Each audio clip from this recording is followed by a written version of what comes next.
Hi everybody, welcome to Exploring Photography. I'm Mark Wallace here with Maria, and we are continuing our series of basic studio lighting principles. And in this episode, we're going to be talking about soft light.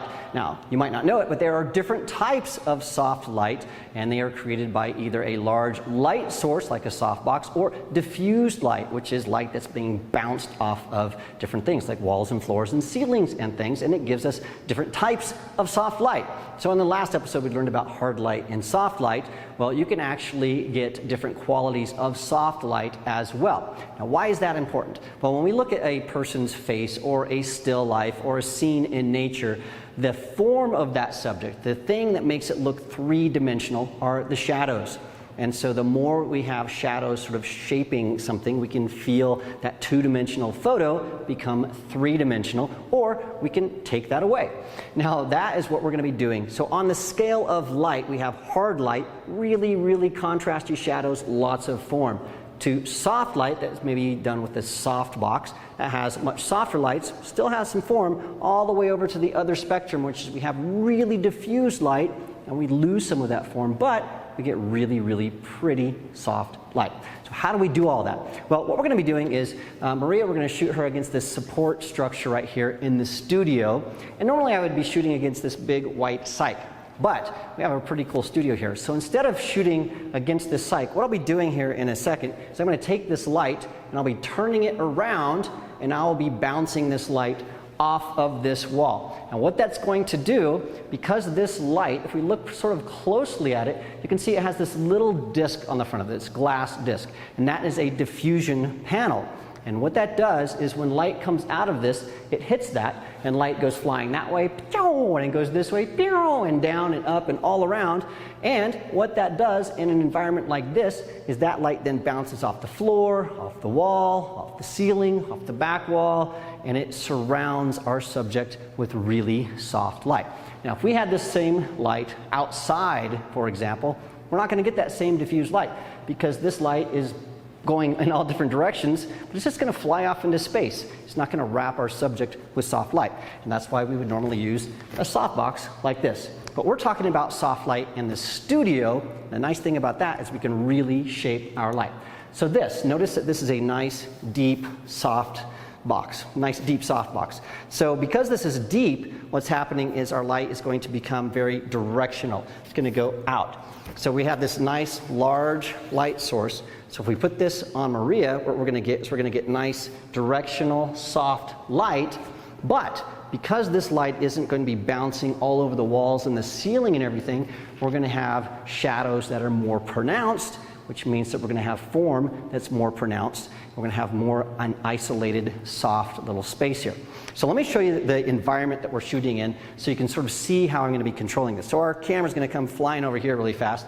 And we have support columns right here, and I love the texture of this.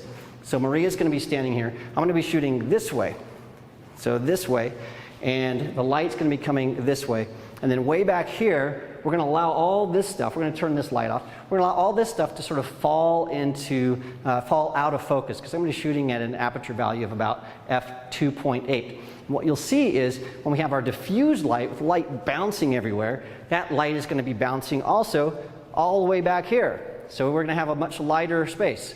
But when we have our soft light from our softbox, which is this guy, it's going to be much more directional, and so a lot less light is going to be hitting this back here. Now, just to sort of spruce things up, we have a makeup mirror light back there. We're going to leave that on just for fun to give us a little bit of bokeh in the background.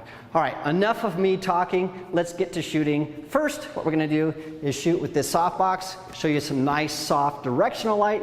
Then we'll flip that light around and show you the really nice, soft, diffused light.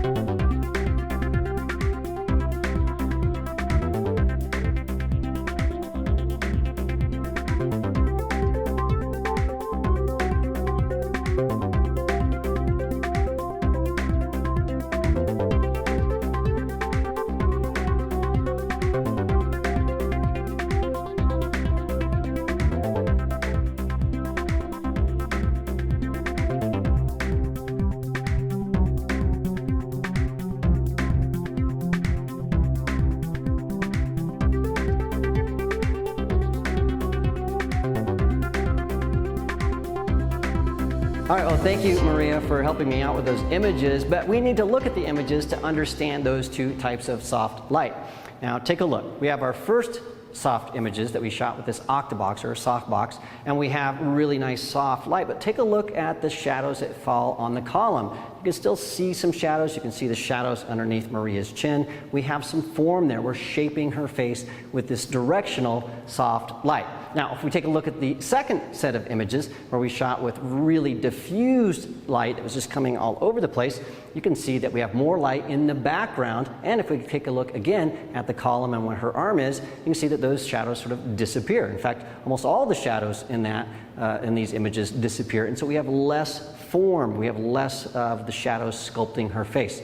Now, you have to be really careful when you're choosing the proper type of soft light when you're shooting a model in the studio. In fact, even if the model as good looking as Maria, you can sort of mess things up. So let's take a look at a picture that I shot last episode, actually, with, again, my little Octabox. And you can see that we have Maria looking straight to the camera. We have some shadows underneath her chin. Now, contrast that to an image that I shot here in this episode where we have the same expression, but we have diffused soft light.